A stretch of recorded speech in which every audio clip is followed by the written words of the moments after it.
Welcome to GK facts. Current में जानेंगे video के अंदर। देखिए, अभी जो है वर्ल्ड मलेरिया रिपोर्ट 2022 को जारी करा गया है। तो वर्ल्ड मलेरिया रिपोर्ट में आखिर में क्या बताया गया है, ये रिपोर्ट किस पॉइंट ऑफ व्यू को ध्यान में रखते हुए निकाली गई है, कौन सा देश मलेरिया के मामले में सबसे ज्यादा पीड़ित है, इसके ऊपर बात करेंगे।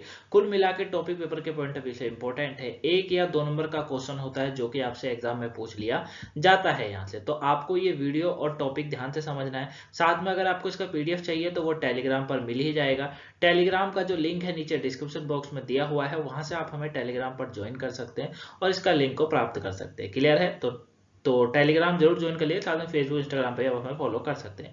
चलिए स्टार्ट करते हैं और जानते हैं इस टॉपिक के बारे में। तो देखिए क्या कहा जा रहा है कि विश्व मलेरिया रिपोर्ट अभी जो है जारी करी गई है, जिसके ऊपर ये रिपोर्ट को ध्यान में रखा गया है। अब इसमें जो है 3 मापदंडों के हिसाब से इस रिपोर्ट को निकाला गया है, ये हम कह सकते हैं। ठीक है ना? तो याद रखिएगा कि ये जो है विश्व मलेरिया रिपोर्ट है, जिसको WHO यानी कि वर्ल्ड हेल्थ ऑर्गेनाइजेशन यानी कि विश्व स्वास्थ्य संगठन के द्वारा जारी करा जाता है। अब इन्होंने क्या कहा है, WHO कहता है कि वैश्विक, क्षेत्रीय और राष्ट्रीय स्तर पर मलेरिया नियंत्रण और उन्मूलन के संबंध में मौजूद रुझानों पर गहन जानकारी प्रदान करने के लिए हर साल जो है विश्व मलेरिया रिपोर्ट जारी करता है। यानी कि इसका जो उद्देश्य है WHO का इसे जारी करने का, वो यही है कि भैया विश्व स्तर पर हो या फिर राष्ट्रीय स्तर पर हो या फिर वैश्विक स्तर पर हो, मलेरिया का किस तरीके से नियंत्रण करा जाए, उसको किस तरीके से समझा जाए, उनके किस तरीके से जांच करी जाए, उसकी रिपोर्ट ये जारी करते हैं। ये रिपोर्ट वैश्विक लक्ष्यों की ओर प्रगति पर प्रकाश डालती है और मलेरिया को रोकने और समाप्त करने के लिए जो है अवसरों और चुनौतियों की पहचान करती है। ये याद रखिएगा, ठीक है ना? यह जो रिपोर्ट होती है ये वैश्विक लक्ष्यों की ओर प्रगति पर प्रकाश डालती है, साथ में मलेरियाओं को रोकने और समाप्त करने के लिए अवसरों और चुनौतियों की पहचान भी करती है। दूसरी चीज, 2022 की इस रिपोर्ट में 3 नए खंड ए हैं जिन्हें पर ध्यान केंद्रित किया गया है।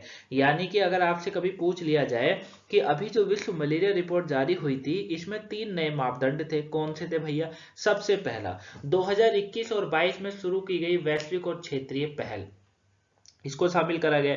निगरानी प्रणाली, आकलन और वैश्विक मलेरिया निगरानी और राष्ट्रीय स्तर के मामले का अध्ययन, ये करा गया है।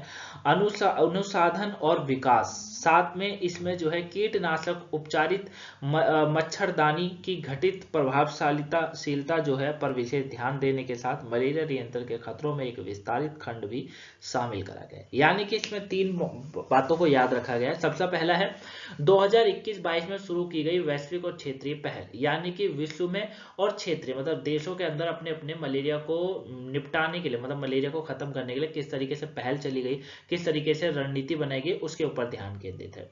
दूसरा, निगरानी प्रणाली क्या रही, आकलन क्या रहा, वैश्विक मलेरिया निगरानी और राष्ट्रीय स्तर पर मामले का अध्ययन, है ना? मतलब हर देश ने या कह लीजिए विश्व में सभी देश ने मिलकर क्या करा मलेरियाओं को, मलेरिया से निपटने के लिए। अनुसाधन और विकास कितना हुआ चीजों के लिए, जैसे मैं बात करूं तो कीटनाशक उपचारित मच्छरदानी की घटती प्रभावशीलता पर विशेष ध्यान देने के साथ मलेरिया नियंत्रण के खतरों को विस्तारित खंड भी शामिल करे गए हैं, है ना? तो सभी चीजों का ध्यान रखा गया है कि जैसे मलेरिया से निपटने के लिए क्या क्या उपाय करे जा रहे हैं किसी देश के द्वारा, या सभी देश मिलकर विश्व से मलेरिया को खत्म करने के लिए क्या क्या उपाय कर रहे हैं, इन सब चीजों पर ध्यान जो है केंद्रित किया गया है। क्लियर है? तो आप यहां तक मैं उम्मीद है कि आप अच्छे से समझ गए होंगे। आगे बात करते हैं। आगे इसमें क्या कहा गया है, विश्व मलेरिया 2022 रिपोर्ट के प्रमुख निष्कर्ष क्या है उसको जान लेते हैं। महामारी का नेतृत्व वाले स्वास्थ्य संकट के बावजूद मलेरिया के उच्च बोझ वाले देशों ने 2021 में मलेरिया के मामले और मौतों में स्थिरता दर्ज करी है। मतलब यह है 2021 में मलेरिया के मामलों में जो है स्थिरता तो यहाँ पर देखी गई है। ठीक है? किसमें? जहां पर मलेरिया के उच्च बोझ वाले देश हैं वो। मौतों की संख्या 2020 में जहां 6,25,000 से घटकर 2021 में 6,19,000 हो गई है। हालांकि ज्यादा कम नहीं हुई है, लेकिन जितनी भी हुई है वो काफी है। यह संख्या पूर्व महामारी के स्तर यानी कि 2019 में करीबन 5,68,000 मौतों से अधिक बताई जा रही है। मलेरिया के मामले की संख्या में धीमी गति से वृद्धि देखी गई है। ठीक है? मतलब मलेरिया के मामलों की संख्या में धीमी गति से वृद्धि देखी गई है, लेकिन वृद्धि हो रही है। समझ रहे हो? यानी कि अभी भी बहुत से ऐसे देश हैं जो इससे पीड़ित है। यह रुझान दुनिया भर में राष्ट्रीय मलेरिया कार्यक्रम के निरंतर प्रभावकारिता के बारे में प्रमाण प्रदान करते हैं। 11 अधिक बोझ वाले देशों में जो है 5, जैसे कि कांगो, लोकतंत्र गणराज्य घाना, भारत भी इसके अंदर शामिल है। आप देख सकते हैं भारत के अंदर भी मलेरिया बड़ी मात्रा में है। इसका मतलब नाइजीरिया, तांजानिया, ये एक देश है जो कि 11 अधिक बोझ वाले देशों में से 5 ऐसे देश हैं जो कि माने जाने हैं।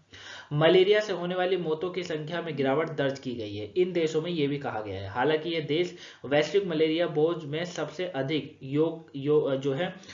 योगदानकर्ता जो है में से एक माने गए हैं। ठीक है ना। यहाँ पर देखिए मौत का आंकड़ा भी कम हुआ है, लेकिन इतना कम नहीं हुआ है, वृद्धि फिर भी हुई है, क्योंकि हमारे देश में भी मलेरिया से मच्छरों से फैलने वाली बीमारी है, उससे काफी लोगों की मौत हो जाती है। अपने अपने आस पड़ोस में काफी देखा भी होगा, है ना। तो ये चीजें हैं। देश जो है, ये जो देश है, ये वैश्विक मलेरिया बोझ में सबसे अधिक जो है इन्होंने योगदान इनका आता है। ठीक है, ये आपको याद रखना है। आगे इसमें 2 पॉइंटों का और बोला गया है, जैसे अफ्रीका में बच्चों का संक्रामक रोगों से बचाने के लिए मौसमी मलेरिया क्रम प्रिवेंशन, ठीक है, की कीमो प्रिवेंशन के सिफारिश की जाती है।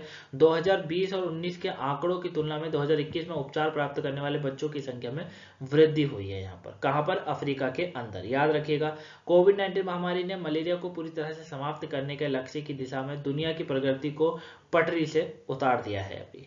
ठीक है, क्योंकि कोविड-19 अगर नहीं आता तो हो सकता था कि पूरे विश्व के अंदर मलेरिया से निपटा जा सकता था, लेकिन अब ऐसा नहीं हो सकता। ठीक है, तो ये पूरा टॉपिक था गाइस। आई होप आप इसे अच्छे से जाने होंगे। छोटा टॉपिक था लेकिन इंपॉर्टेंट था, आपके पेपर के पॉइंट ऑफ व्यू से काफी इंपॉर्टेंट था। और अगर वीडियो पसंद आई हो तो लाइक कर दीजिएगा, चैनल पर नए हैं सब्सक्राइब करिएगा, वीडियो को शेयर भी कर दीजिएगा गाइस, ताकि वीडियो और भी लोगों को पहुंच सके और आने वाले सभी टॉपिक, सभी क्लासेस को जान सकें। ठीक है, आपसे मुलाकात होगी आज 7 बजे वाली वीडियो में, तो 7 बजे वाली वीडियो देखना मत भूलिएगा। मिलेंगे नेक्स्ट वीडियो में, तब तक के लिए thank you for watching guys, have a nice day, thanks for watching. Video को लाइक, सब्सक्राइब, शेयर जरूर करिएगा। Thanks for watching.